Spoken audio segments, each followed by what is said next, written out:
안녕하십니까. 데이터로 보는 공연 이야기 대보공입니다.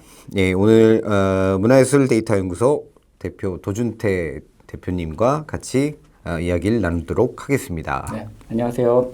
오늘은 예술의 전당에 대한 이야기를 준비해 주셨네요. 일단은 2023년도가 공연 시장 전체로 봤을 때는 되게 풍년이라고 이야기를 하잖아요.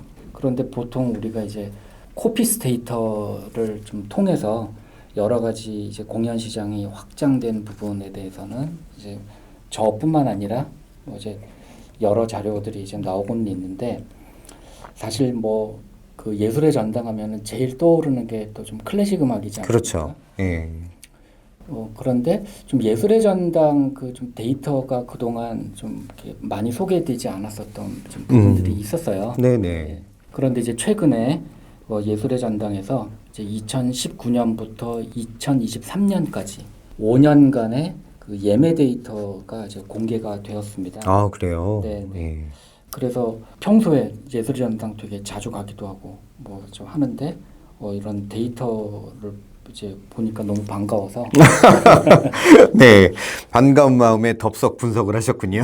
뭐 말씀대로 정말 대표 공연장이고요. 근데 딱 19년에서 23년 그러면 저희가 잘 알고 있는 코로나를 포함한 데이터겠군요. 네, 그렇습니다. 아마 그런 것들의 영향에 따라 어떤 뭐 변화들이 또 있을 것 같고, 또 장르별로 뭔가 시장을 예측하거나 그럴 수 있는 기회가 될 것 같습니다. 어쨌든 뭐 정리를 해 주신 내용 재밌게, 저는 너무 재밌게 잘 읽었고요. 근데 제가 듣자 하니 이 데이터를 재분류하고 다시 분석하시느라 시간이 좀 많이 걸리신 것 같던데. 네, 그래서 사실은 이게 예술의 전당은 매일매일 북적이는 곳이거든요. 그렇죠. 그러니까 하루에 그 생산되는 데이터 양만 해도 만만치가 않을 겁니다. 그럴 거예요, 아마. 예. 그런 데이터가 5년치가 이제 모이다 보니 이제 건수 이제로 보면은 100만 건이 넘어요.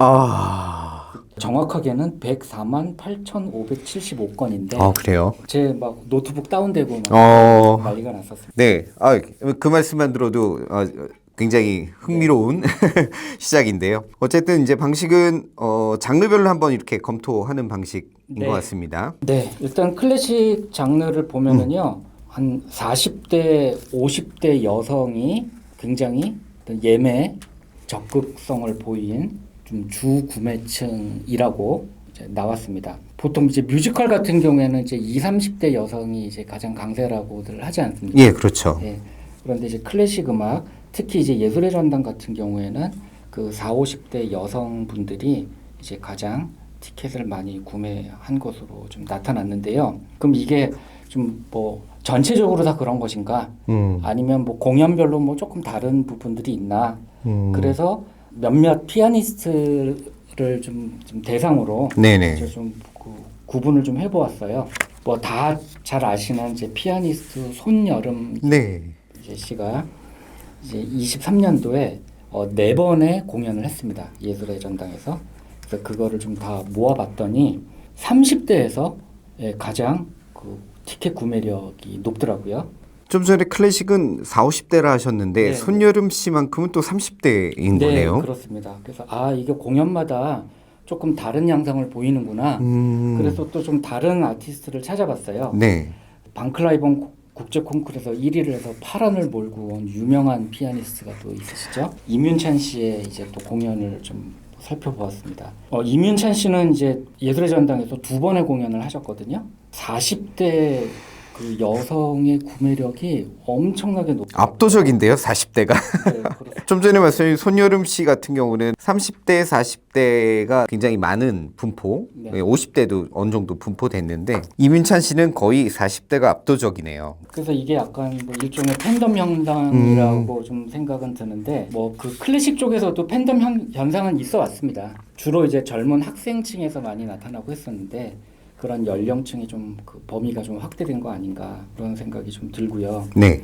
또 우리가 40대 여성 하면은 이거는 개인적인 의견입니다만 현직 아티스트들, 지금 국내에서 굉장히 활발하게 활동하고 계시는 좀 아티스트들과 또 피아니스트로 성장시키기 위해서 학부모님들, 교육적인 측면에서. 그렇죠. 예. 네, 그래서 좀 직업적 특성과 또 음. 좀 교육적 차원 네네. 네, 이런 어떤 요소들이 좀 작용을 해서 어떤 40대 여성의 이 그래프가 굉장히 높게 나타나는 부분도 좀 있지 않은가?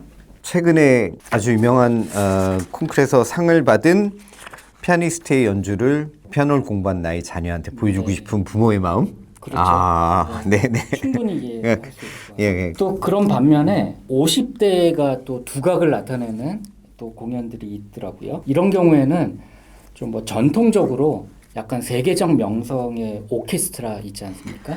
그런 오케스트라가 좀 내한을 했을 때는 50대 이상에서 예, 그 반응을 좀 보이고 계시더라고요. 그 빈 필하모닉 오케스트라랑 런던 필하모닉 오케스트라 그 공연만 좀 추려가지고 봤더니 역시나 그 50대에서 굉장히 높은 티켓 구매율. 그러네요. 근데 이제 재미있는 거는 빈필하고 런던필의 또 관객 구조가 또 달라요. 또 런던필은 또 30대도 꽤 많아요. 근데 그렇습니다. 빈필은 거의 50대가 압도적이고요. 네. 어쨌든 이 오케스트라마다 어떤 팬덤의 연령대도 이렇게 구분이 되는 거가 굉장히 독특하네요. 제가 생각할 때는 이제 이날 이제 협연을 누가 했느냐에 따라서도 달라질 수 있는 부분이 있을 거라고 생각하고요. 또 오케스트라는 또 지휘자가 굉장히 중요합니다. 그래서 지휘자와 협연자가 누구냐에 따라서 이제 연령층이 조금씩 달라지는 이제 뭐 부분도 있을 것 같은데 저는 뭐 결과적으로는 조금 반가웠던 게 대체로 이제 문화예술하면은 네. 좀 여성들이 압도적이잖아요. 네네. 네, 그런데 이제 유명한 오케스트라가 오니까는 우리 이제 50대 이상의 남성분들이 좀 반응을 하고 계시는 게 뭐 개인적으로는 좀 되게 반가웠습니다. 그것도 굉장히 큰 차이네요. 앞에 이제 다시 손여름 씨나 이렇게 봤을 때보다 확실히 오케스트라는 50대 남성분들이 팬덤이 있네요. 그래서 아마도 이제 이런 또 이 오케스트라 공연은 되게 비싸잖아요. 네, 그렇죠. 비싼데 이렇게 또 남성 관객들이 이제 오시는 걸로 보아 좀 어릴 때서부터 음악을 많이 듣고 음반이나 네. 이런 거를 통해서 세대를 보내셨던 분들이 이제 50대가 되면 어느 정도 이제 경제적으로 좀 안정이 되고 예, 시간적 여유가 이제 되었을 때 예, 실제로 이런 공연을 이제 보시는 거가 아닌가. 네, 충분히 가능한 것 같습니다. 예. 반면에 굉장히 아쉬움도 네. 말씀해 주셨어요. 네, 예. 그래서 약간 양면성이 있는 어떤 모습들도 좀 보게 되었는데요. 이렇게 스타가 된 아티스트나 세계적으로 유명한 또 좀 오케스트라 이런 아티스트들에게는 엄청나게 좀 환호를 보내는 반면에 또 이제 예술의 전당하면은 콘서트홀뿐만 아니라 또 리사이트홀 네. 또 그 IBK 예, 챔버홀. 네. 있지 않습니까? 네. 거기서는 이제 주로 이제 우리 국내 아티스트들이 네. 이제 많이 이제 이용을 하고 계시는데 리사이트홀이랑 IBK 챔버홀은 또 좀 티켓 구매율이 많이 저조해요. 어느 정도 차이가 나나요? 좀 봤더니 리사이트홀 같은 경우에는 2023년도 기준으로 한 공연당 그 유료 티켓 구매 비용이 평균 51만 원 정도밖에 안 됩니다. 공연 한 회 전체가 네. 그런데 콘서트홀 같은 경우에는 공연당 평균 유료 티켓 구매 비용이 한 5천만 원 정도 돼요. 거의 100분의 1 정도밖에 안 되는 거죠. 너무 크네요, 차이가. 네, 그렇습니다. 그래서 물론 이제 콘서트홀 공연은 공연 단가 자체가 되게 비싸잖아요. 공연 단가 차이를 고려하더라도 100분의 1씩이나 좀 차이가 난다는 것은 너무 세계적인 아티스트에만 좀 눈길을 주지 마시고 우리 국내 아티스트들도 굉장히 그 인재들이 많으시거든요. 우리 국내 아티스트들에게도 좀 애정을 좀 나눠줘야 되는 거 아닌가? 그러니까 뭐 팬덤, 내가 좋아하는 아티스트를 좋아하는 것, 뭐 이거는 뭐 당연한 것인데 네. 실제로 그 이렇게 매니아 분들이 남들이 못 찾아낸 훌륭한 아티스트를 찾아내는 그런 재미들을 느낄 수 있는 공간인데 네. 그런 쪽에도 조금 시선을 좀 돌려주시면 참 좋을 텐데 네. 어쨌든 이렇게 아티스트별 그다음에 이제 또 전당 내에 공연장별로 조금 차이점을 좀 찾아봤고요. 그다음에 이제 장르를 한번 좀 넘어가 볼까요? 네. 뮤지컬 장르도 예술의 전당에서 굉장히 많이 공연되는 장르이죠. 맞습니다. 예술의 전당에 이제 오페라뿐만 아니라 이제 뮤지컬 공연도 많이 하고 있고요. CJ 토월 극장도 뮤지컬 공연을 많이 하고 있습니다. 그렇죠. 네네. 근데 아시다시피 뮤지컬은 하루에 끝나는 게 아니지 않습니까? 공연 기간이 길죠. 네, 예. 장기간 동안 하는 거기 때문에 이제 건수로 보면 4개지만 사실 이제 기간으로 보면은 상당히 이제 많은 공연을 해왔었죠. 그런데 뮤지컬 장르 같은 경우에는 역시나 제가 좀 알고 있었던 대로 30대 여성 관객이 가장 높았어요. 이게 공연마다 조금 다르더라고요. 아, 공연마다 차이가 있어요. 네, 네. 네. 그래서 이제 4개 공연을 이제 각각 좀 이제 비교를 좀 해보았더니 일단은 이제 그 뮤지컬 일 테노레 또 뮤지컬 베토벤 시크릿 네. 이런 신작 같은 경우에는 역시나 30대 여성 관객들이 티켓 구매를 많이 하셨어요. 네, 일반적인 저희가 알고 있는 뮤지컬 관객층 형태를 유지하고 있네요. 그리고 또 저기 뮤지컬 그날들 10주년 기념 공연도 있었고요. 네. 또 그 브로드웨이 42번가 공연도 있었거든요. 이 그래프는 좀 다른데요. 네. 이 공연은 일단 작품이 좀 되게 오래되었고 네. 검증되었고 그렇죠. 되게 좀 인기 있는 작품들이었잖아요. 그러다 보니까는 이제 그 40대, 50대 쪽에서 특히 이제 50대 그 연령의 그 티켓 구매층이 상당히 높더라고요. 네. 그래서 이게 뮤지컬도 이게 작품에 따라서 이게 선호도가 조금씩 다를 텐데 저는 뭐 한편으로는 좀 다행스러웠던 게 신작은 30대에서 좀 이끌어주고 또 조금 이제 전통적인 공연들은 또 40, 50대가 또 많이 봐주시면은 이거는 뭐 뮤지컬 시장 앞으로도 계속 좀 이런 식으로 나간다면은 좋은 거 아닌가 뭐 그런 생각이 좀 들었습니다. 그러니까 왜 노년 관객은 없을까? 유튜브에서 다룬 적도 있지만 네. 사실은 이렇게 작품이 또 그 연령대 팬덤을 이룰 수 있다라는 거, 이런 뮤지컬로 충분히 가능하다는 게 보여진 것 같습니다. 네, 그리고 이제 또 다른 데이터들을 비교해 보니 연극과 무용의 경우는 큰 차이가 없으셨나 봐요. 네, 사실 연극과 좀 무용 공연도 예술의 전당에서 많이 있긴 했었는데 그렇죠.